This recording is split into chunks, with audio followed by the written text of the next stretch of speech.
China പാകിസ്ഥാനിൽ ചക്രശ്വാസം വലിക്കുന്നു എന്ന വാർത്തകൾ പുറത്തു വരികയാണ്. ചൈന പാകിസ്ഥാനിൽ സെപ്പക്, അതായത് തങ്ങളുടെ ബെൽറ്റ് ആൻഡ് റോഡ്, ആ ഇടനാഴി പണിയുന്നതിനുള്ള വലിയ രീതിയിലുള്ള പ്രവർത്തനങ്ങളാണ് നടത്തുന്നത്.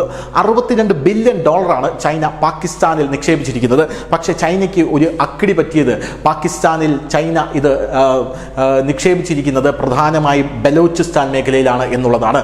ബലൂചിസ്ഥാനിലെ BLF ബലൂച്ച് ലിബറേഷൻ ആർമി ഇപ്പോൾ ചൈനയ്ക്കെതിരെ യുദ്ധം പ്രഖ്യാപിച്ചിരിക്കുകയാണ്. ചൈനീസ് പൗരന്മാർക്കോ ചൈനീസ് തൊഴിലാളികൾക്കോ അവിടെ നിൽക്കാൻ പറ്റാത്ത അവസ്ഥയാണ് എന്ന റിപ്പോർട്ടുകളും പുറത്തു വരുന്നു. എന്തായാലും പാകിസ്ഥാനിലെ ദുബായിയാക്കി മാറ്റും ബലൂച്ചിനെ എന്ന് പറഞ്ഞുകൊണ്ടാണ് ചൈന അവിടെ വലിയ രീതിയിലുള്ള നിർമ്മാണ പ്രവർത്തനങ്ങൾ തുടങ്ങിയത്. 2015 ഈ നിർമ്മാണ പ്രവർത്തനങ്ങൾ ചൈന തുടങ്ങിയത്. ഗ്വാദ്വാർ തുറമുഖത്തിന് സമീപം ടാർമാർക്കിൽ ആദ്യ വിമാനം പറന്നിറങ്ങി. അവിടെ ഒരു എയർപോർട്ട് ചൈന നിർമ്മിച്ചു. $236 മില്യൺ ആ എയർപോർട്ടിനായി ചൈന ചെലവഴിച്ചത്. അവിടേക്കാണ് ടാർമാർക്കിൽ ആദ്യ വിമാനം പറന്നിറങ്ങിയത്. രാജ്യത്തെ ഏറ്റവും വലിയ എയർപോർട്ടായി അത് മാറി എന്നുള്ളതാണ്. പക്ഷേ അതൊരു പ്രശ്നബാധിത മേഖലയായ ബലൂചിസ്ഥാനിലായി പോയി എന്നുള്ളതാണ് ചൈനയ്ക്ക് പറ്റിയ ഏറ്റവും വലിയ അക്കടി എന്ന് പറയുന്നത്. ചൈന അവിടെ വലിയ ലോക്ക്ഡൗൺ കൊണ്ടുവരുന്നു എന്ന റിപ്പോർട്ടുകളാണ് പുറത്തു വരുന്നത്. അതായത് ബലൂചിസ്ഥാനിലെ വലിയ ലോക്ക്ഡൗൺ കൊണ്ടുവന്ന് തങ്ങളുടെ പ്രവർത്തനങ്ങൾ മുന്നോട്ട് കൊണ്ടുപോകാനുള്ള ശ്രമം നടത്തി എന്നാണ് അറിയാൻ സാധിക്കുന്നത്. പക്ഷേ അത് പരാജയപ്പെട്ടു. സൈനിക ലോക്ക്ഡൗൺ ആണ് ചൈന അവിടെ കൊണ്ടുവരാൻ പോകുന്നത്. സൈന്യത്തെ പൂർണ്ണമായി ഇറക്കി ബലൂച്ച് ലിബറേഷൻ ആർമിയെ നേരിടാൻ തന്നെയാണ് ചൈനയുടെ തീരുമാനം. ചൈന $230 മില്യൺ മുടക്കി വിമാനത്താവളത്തിന്.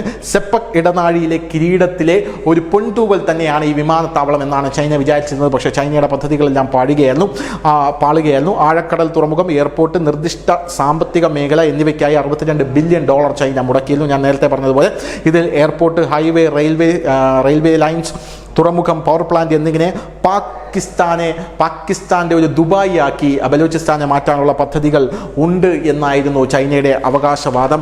എന്നാൽ ഇപ്പോൾ സിപ്പക്, അതായത് ചൈനയുടെ ബെൽറ്റ് ആൻഡ് റോഡ് പ്രതിസന്ധിയിലാണെന്ന റിപ്പോർട്ടുകൾ പുറത്തു വരുന്നു.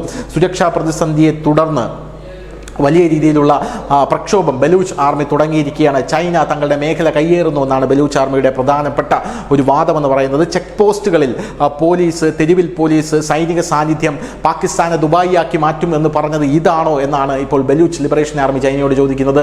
നാട്ടുകാർക്കും വീട്ടുകാർക്കും പോലും പുറത്തിറങ്ങാൻ പറ്റാത്ത അവസ്ഥ, അങ്ങനെയാണ് ഇപ്പോൾ ബലൂചിസ്ഥാൻ മേഖല കടന്നു പോകുന്നത്. പോരാത്തതിന് ഇവർക്ക് ഇഷ്ടമില്ലാത്ത പല കാര്യങ്ങളും, അതായത് വലിയൊരു ഡോങ്കി സ്ലോട്ടർ ഫാക്ടറി, അതായത് കഴുതകളെ കശാപ്പ് ചെയ്യുന്ന ഒരു ഫാക്ടറി അവിടെ കൊണ്ടുവരാൻ ചൈന പദ്ധതി ഇടുന്നുണ്ട്. ലോകത്തിലെ തന്നെ ഏറ്റവും വലിയ ഫാക്ടറി എന്നാണ് പറയുന്നത്. ആഫ്രിക്കയിൽ നിന്ന് 1 ദശലക്ഷം കഴുതകളെ ഇറക്കി അവിടെ കശാപ്പ് ചെയ്യാൻ സാധിക്കുമെന്നാണ് ചൈന വാദിക്കുന്നത്. പ്രധാനമായും ചൈനീസ് വൈദ്യശാസ്ത്രത്തിൻ്റെ ഒരു ഭാഗമായിട്ടുള്ള ഒരു സംഭവമാണ് ഈ കഴുത കശാപ്പ് എന്ന് പറയുന്നത്. അത് തങ്ങൾക്ക് ഇഷ്ടമല്ല, അത് ചെയ്യരുത് എന്നാണ് ബലൂച്ച് ലിബറേഷൻ ആർമി പറയുന്നത്. അത് വലിയ കലാപത്തിലേക്ക് നയിക്കും. പോരാത്തതിന് തുറമുഖത്തിന് ചുറ്റുമുള്ള കടലിലേക്കുള്ള പ്രവേശനവും ചൈന ഇപ്പോൾ നിയന്ത്രിച്ചിരിക്കുകയാണ്. ഗ്വാദ്വാർ തുറമുഖത്തിന് ചുറ്റുമുള്ള. അതുകൊണ്ട് തന്നെ ബലൂചിസ്ഥാൻ മേഖലയിലുള്ള മത്സ്യബന്ധന തൊഴിലാളികൾക്കൊന്നും തന്നെ മീൻ പിടിക്കാൻ പോകാനോ ഒന്നും കഴിയാൻ പറ്റാത്ത ഒരു സാഹചര്യം ഉണ്ടായിട്ടുണ്ട്. സ്വതന്ത്രമായി സഞ്ചരിക്കാൻ പറ്റുന്നില്ല. ചൈനീസ് ബോട്ടുകൾ വന്ന് ഞങ്ങളെ റെയ്ഡ് ചെയ്യുന്നു എന്നാണ് അവർ പറയുന്നത്.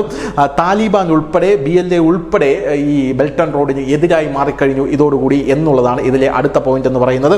അങ്ങനെ BLA, അതായത് ബലൂച്ച് ലിബറേഷൻ ആർമി, ചൈന ഞങ്ങളുടെ പ്രദേശത്തെ ചൂഷണം ചെയ്യുന്നു എന്ന് പറഞ്ഞ് ചൈനയ്ക്കെതിരെ യുദ്ധം പ്രഖ്യാപിച്ചു. ഒക്ടോബറിൽ കറാച്ചി വിമാനത്താവളത്തിന് സമീപം 2 ചൈനീസ് പൗരന്മാർ സ്ഫോടനത്തിൽ കൊല്ലപ്പെട്ടു. ഇതിന്റെ ഉത്തരവാദിത്തം ബലൂച്ച് ലിബറേഷൻ ആർമി ഏറ്റെടുത്തു.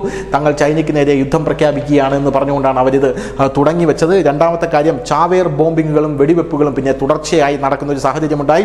ചൈനീസ് തൊഴിലാളികളുടെ സുരക്ഷ ഉറപ്പാക്കാൻ ചൈനയ്ക്ക് കഴിയാത്ത സാഹചര്യം വന്നു. അങ്ങനെ വലിയ പ്രതിസന്ധി അവിടെ നേരിട്ടു.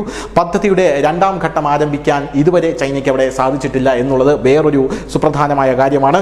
ഇപ്പോൾ കിട്ടുന്ന റിപ്പോർട്ട് അനുസരിച്ച് ചൈന ഇതിൽ നിന്ന് പിന്നോട്ട് പോകുന്നു എന്ന് ഇപ്പോൾ ഔദ്യോഗികമായി പറഞ്ഞിരിക്കുകയാണ്. തൊഴിലാളികളെ ചൈന പിൻവലിച്ചിട്ടുണ്ട്. Military grade security shut down ആണ് ചൈന ഇപ്പോൾ അവിടെ നടത്താൻ പോകുന്നത് എന്നാണ് അറിയാനായി സാധിക്കുന്നത്. ഇത് വാങ് ഷെൻജിങ് എന്ന് പറയുന്ന ചൈനയുടെ പൊളിറ്റിക്കൽ സെക്രട്ടറി പാകിസ്ഥാനിലുള്ള അദ്ദേഹം പാകിസ്ഥാനെ വലിയ രീതിയിൽ വിമർശിക്കുന്ന കാഴ്ചയാണ് കണ്ടത്. ഞങ്ങളുടെ തൊഴിലാളികൾക്ക് സുരക്ഷയില്ലാതെ ഈ മേഖലയിൽ എങ്ങനെയാണ് ഞങ്ങൾ തുടർന്ന് മുന്നോട്ട് പോവുക എന്നാണ് അവർ പറഞ്ഞത്. പ്രധാനമായും ഇതോടുകൂടി ചൈനയും പാകിസ്ഥാനും തമ്മിലുള്ള ബന്ധവും വഷളായിരിക്കുകയാണ്. News desk, news India Malayalam.